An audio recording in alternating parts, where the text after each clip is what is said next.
연암 친구들 안녕. EBS 2023학년도 수능특강 독서 사회문화 6강이죠.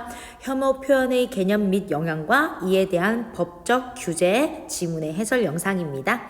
자, 이 지문은요, 읽기도 쉬웠을 거고요. 문제도 많이 어렵진 않았을 거예요. 정리하면서 한번 보겠습니다. 자, 1문단입니다.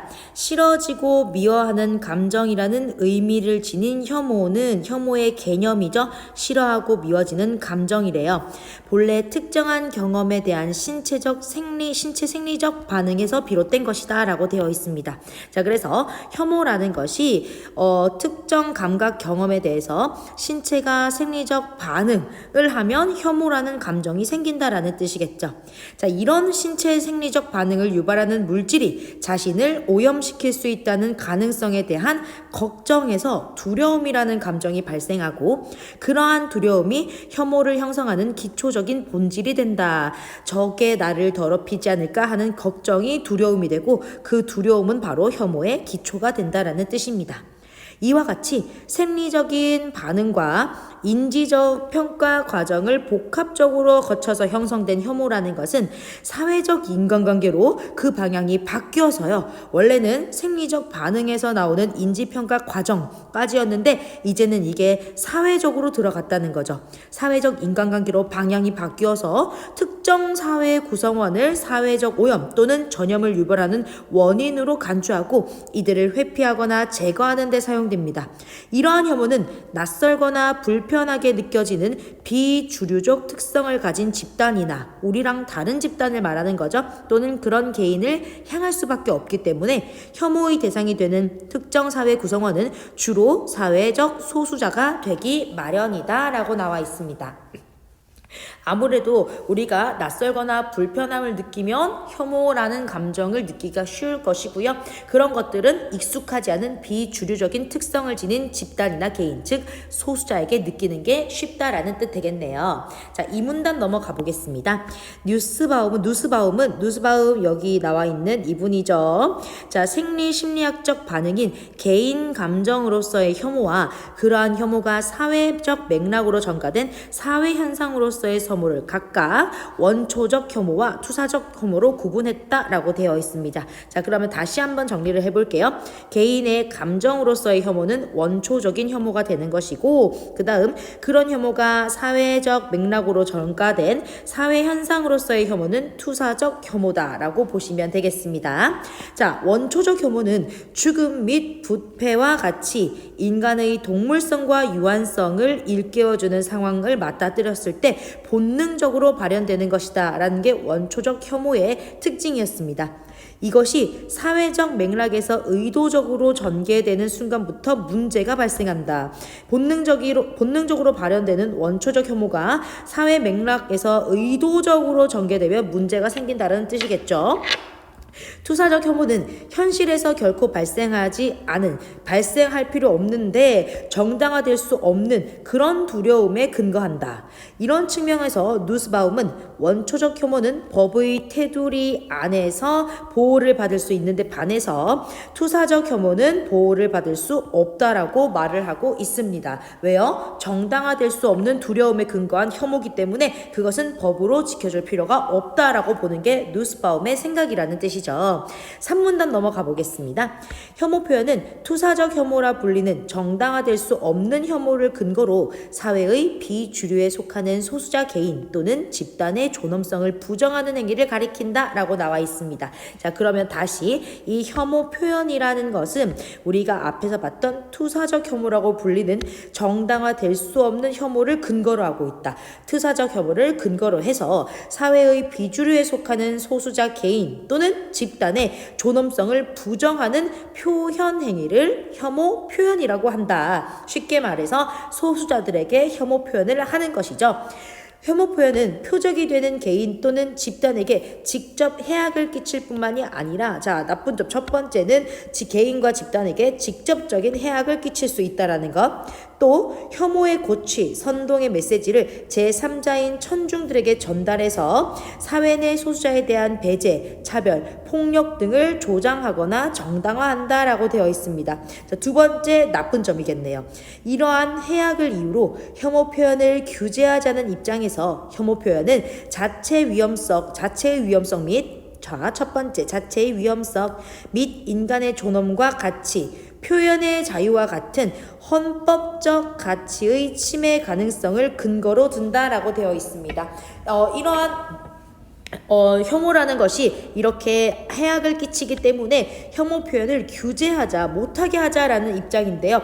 이런 입장에서는요, 혐오 표현이 위험하다, 인간의 존엄과 가치를 지켜야 한다, 표현의 자유이다 라는 헌법적 가치의 침해 가능성을 근거로 들고 있대요. 자, 이 세 가지가 어떤 식으로 풀어지는지 한번 보겠습니다. 이에 맞서는 입장에서는 표현의 자유라는 것은, 자, 이거는 뭐예요, 여러분? 인간이라면 누구나 자신의 생각을 자유롭게 표현할 수 있다라는 것이죠. 기본권입니다.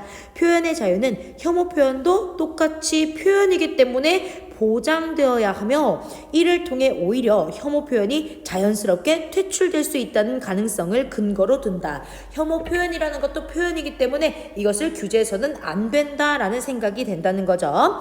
자, 그 다음 4문단 읽어보겠습니다. 혐오 표현의 규제 방식은, 자, 지금부터는 규제 방식이 나오는데요. 규제 방식은 법적 규제와 형성적 규제로 나뉜다. 자, 법적 규제는 형사 범죄와 민사 구제, 차별, 시정 등과 같이 법적으로 혐오 표현을 금지하는 방식이며, 형성적 규제라는 것은 국가기관이나 또는 시민사회가 앞장서서 캠페인, 교육 프로그램 등을 통해서 사회 공동체가 혐오 표현을 금지하는데 합의할 수 있도록 유도하는 표현 방식이다라고 되어 있어요.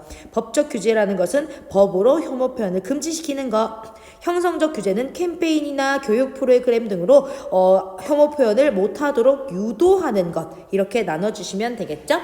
이 가운데 더 이상적인 방법은 바로 뭐다? 형성적 규제라고 할 수 있다. 형성적 규제가 더 이상적이래요. 혐오 표현을 법적으로 금지하지 않음으로써 형성적 규제는 법적 규제가 아니라서 법적으로 금지하는 건 아니죠. 그럼으로써 표현의 자유라는 기본권에 대한 침해를 방지할 수 있다. 그렇기 때문에 표현의 자유, 기본권도 지키는 형성적 규제가 더 이상적이라는 것이죠. 한편 이에 대한 대항 표현은, 자, 이에 대한 대항 표현이라는 게 나왔는데 뭔지 보겠습니다. 대항 표현을 실천할 수 있는 분위기를 형성함으로써 혐오 표현이 남용될 수 없는 사회를 추구하는 것이다. 혐오 표현에 대한 이의 제기나 희생자에 대한 연대의 언행과 같은 대항 표현은, 자, 대항 표현이 뭔지 나오셨죠? 혐오 표현에 대한 이의 제기, 희생자에 대한 연대의 언행. 자, 이런 대항 표현은 방관과 묵인으로 힘을 얻는 혐오 표현에 대한 효과적인 대응 방식이자 사회 공동체의 도덕적 의무라고 할 수 있다라고 되어 있습니다. 누군가가 혐오 표현을 하는데 그것을 방관하고 묵인하면요, 혐오 표현이 힘을 얻겠죠. 이런 것을 대항 표현으로 막아준다라고 보시면 되겠습니다. 자, 그럼에도 불구하고 정작 혐오 표현에 직면한 소수자가 대항 표현을 통해 맞설 수 있는지에 대한 회의가 존재하며, 혐오 표현을 당하는 사람이 대항 표현을 할 수 있을까? 이것이죠.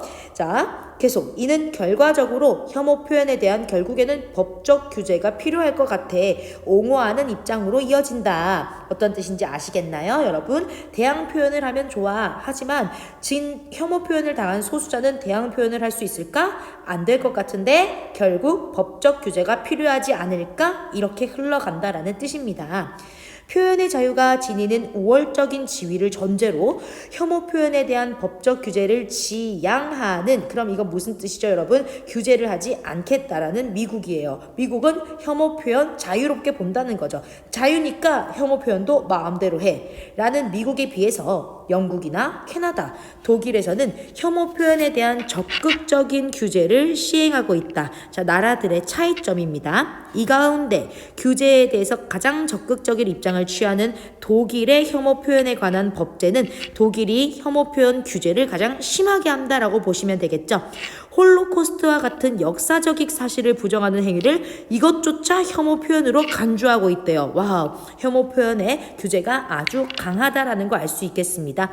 자, 홀로코스트라는 것은요, 위에 적혀 있는데 여러분들 아시겠지만 제2차 세계대전 중에 나치 독일이 자행한 유대인 집단 학살을 홀로코스트라고 우리가 부릅니다. 자, 이런 사실을 부정하는 것도 혐오 표현이다라고 본다는 거죠.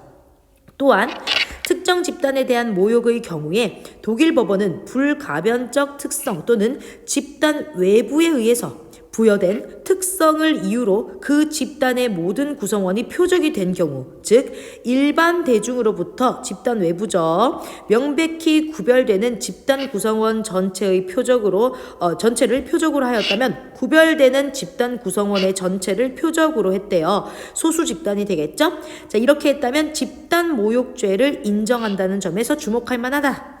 또한 위와 같이 혐오 표현으로 간주되는 내용이 인터넷망에 게시될 경우에 유포의 범위가 넓어질 수 있다는 점에서 대중 선동죄로 판단하며 해당 인터넷망이 해외의 것이더라도 이러한 내용이 자국에 유포되어 영향을 미칠 가능성이 있다면 처벌할 수 있다는 소셜 네트워크 집행법도 존재한다. 이 혐오 표현을 규제하기 위한 다양한 법이 존재한다라는 뜻이죠. 한국 사회 또한 최근 혐오 표현으로 인한 사회적 문제가 만연하면서 이에 대한 규제론적 담론이 활발하게 진행되고 있지만 여전히 혐오 표현에 관한 체계적이고 구체적인 대응이 부재하고 관련 법령의 제정 속도도 더딘 상황이다. 이러한 상황이 지속된다면 혐오 표현을 무제한적으로 허용하는 것으로 이해될 수 있으므로 우리도 혐오 표현을 규제할 수 있는 입법적 조치를 서둘러 마련할 필요가 있다. 여러분 어때요? 문제 지문이 술술술 잘 읽혔죠? 그러면 문제풀이 들어가 보겠습니다. 1번입니다. 윗글에서 다루고 있는 내용이 아닌 것은 혐오 표현의 개념 나왔었고요. 혐오라는 감정이 어떻게 형성되는지 두려움으로 인해서 생기는 거 봤었고요. 부정적인 영향, 다른 사람들에게 소수자에게 어떤 영향을 끼치고 대중들을 어떻게 선동하는지 나왔었고요. 혐오 표현에 대한 규제 방식의 유형, 우리가 앞에서 형성적 규제 있었고 법적 규제 있었습니다. 혐오 표현에 대한 대항 표현의 허용 범위 나오지 않았죠? 정답은 쉽게 5번입니다. 2번이에요. 기역과 니은에 대한 설명으로 적절하지 않은 것은 이라고 했는데요. 기역은 앞에서 봤던 원초적 혐오를 말하는 것이고요. 니은은 그 뒤에 나왔던 투사적 혐오를 말하는 것입니다. 자, 틀린 거 한번 찾아보겠습니다. 1번. 기역은 개인적 차원에서, 니은은 사회적 차원에서 그 의미가 규정된다 라고 나왔어요. 우리가 이번 문제는 이문단에서 체크해 보시면 되겠죠? 개인 감정으로서의 혐오, 사회 현상으로서의 혐오. 1번은 맞는 말이네요. 2번. 기역, 원초적 혐오는 본능적으로 발현된 것이지만 니은은 의도적으로 전개되는 것이다. 맞죠? 3번. 원초적 혐오 기역은 정당화될 수 있는 두려움, 니은은 정당화될 수 없는 두려움이다. 맞습니다, 여러분. 그쵸? 그래서 규제를 해야 해요. 4번, 기역은 니은과 달리, 니은은 아니라는 뜻이죠. 법의 테두리 안에서 보호받을 수 있다. 정당화될 수 있는 두려움에 근거하기 때문입니다. 자, 정답 나왔네요. 5번이네요. 니은은 기역과 달리 인지적 평가 과정을 거치지 않고 형성된다. 혐오라는 감정 자체가 인지적 평가 과정을 거치는 것이죠, 여러분. 그러면 니은과 기역 모두라고 고쳐주시면 되겠네요. 정답은 5번입니다. 3번이에요. A의 전제로 가장 적절한 것인데 A는 이 가운데서 더 이상적인 방법이 형성적 규제라는 것이다. 여러분 답만 보시면 될 것 같네요. 정답 2번이죠. 표현의 자유라는 기본권이죠. 헌법적 가치로서 최대한 존중되어야 한다. 그래서 기본권도 지킬 수 있다라는 전제로 우리가 법적 규제보다는 형성적 규제가 이상적이다 라고 봤습니다. 정답은 2번입니다. 4번 볼게요. B를 바탕으로, B는 독일의 혐오 표현에 관한 법제를 말하는 것이죠. 내용을 적절하게 이해하지 않은 것은, 자, 보기 볼게요. 독일에 거주 중인 A는 홀로코스트를 부정하는 단체인 호주의 한 연구소 홈페이지에 아우슈비츠가 허위라는, 아우슈비츠는 유대인들을 가둬놨던 감옥이죠. 자, 이런 것이 허위라는 의견을 인터넷에 게시했고, 유대인이 독일로부터 돈을 갈취하기 위해서 홀로코스트를 이용하고 있다라는 비방을 함께 게시했습니다. 이를 확인한 유대인이 모욕죄 등으로 A를 고소했고요. A는 모욕적 멸시 및 악의적 경멸에 의한 대중손독죄, 집단 모욕죄, 소셜 네트워크 집행법 위반으로 독일 법원에서 처벌을 받았다. 틀린 거 한번 찾아보겠습니다. 1번 독일 법원에서는 A의 비방이 일반 대중으로부터 명백히 구별되는 집단 구성원 전체를 표적으로 한 것이라고 인정했을 것이다. 네, 집단 모욕죄가 성립이 됐었죠, 여러분? 맞습니다. 2번 아우슈비츠가 허위라는 A의 주장은 홀로코스트와 같은 역사적 사실을 부정하는 발언이라는 점에서 독일이니까요, 혐오 표현으로 간주되었기 때문에 처벌을 받게 되는 거죠. 맞습니다. 3번 A가 호주의 인터넷망에 혐오 표현을 게시했음에도 불구하고 독일 법원에서 처벌을 받게 된 것은 소셜 네트워크 집행법에 근거한 결과이다. 맞는 말이죠, 여러분? 4번 A가 유대인에 대한 비방을 인터넷에 게시한 것은 대중에게 널리 유포될 가능성이 있다는 점에서 대중선동죄를 적용했다. 맞는 말이네요. 정답 5번이겠네요. A가 집단 모욕죄로 처벌을 받게 된 것은 A를 고소한 유대인이 그 자신을 포함하는 집단의 모든 구성원을 대표한다는 점이 인정됐기 때문이다. 이 유대인이 집단의 대표라는 것을 인정됐기 때문에 집단 모욕죄가 성립된 게 아니었죠, 여러분. 집단 모욕죄가 성립된 이유는 무엇이었습니까? 이거였죠. 1번 명백히 구별되는 집단 구성원 전체를 표적으로 했기 때문이었습니다. 5번입니다. 문맥상 A, B, C, D, E와 바꿔쓰기에 적절하지 않은 것은 이것도 너무 쉬워서 답만 볼게요. 정답 2번인데요. 감정을 전가한 것이다 라고 나와 있습니다. 자, 전가한다는 것은 감정을 다른 대상에게 미치게 한다라는 뜻인데요. 그런 걸 우리가 물려준다 라고 고쳤을 수가 없겠죠? 정답은 2번 되겠습니다. 네, 여러분 그럼 여기까지 사회문화 6강 해설 영상 마무리하겠습니다. 다음 강에서 만나요. 안녕.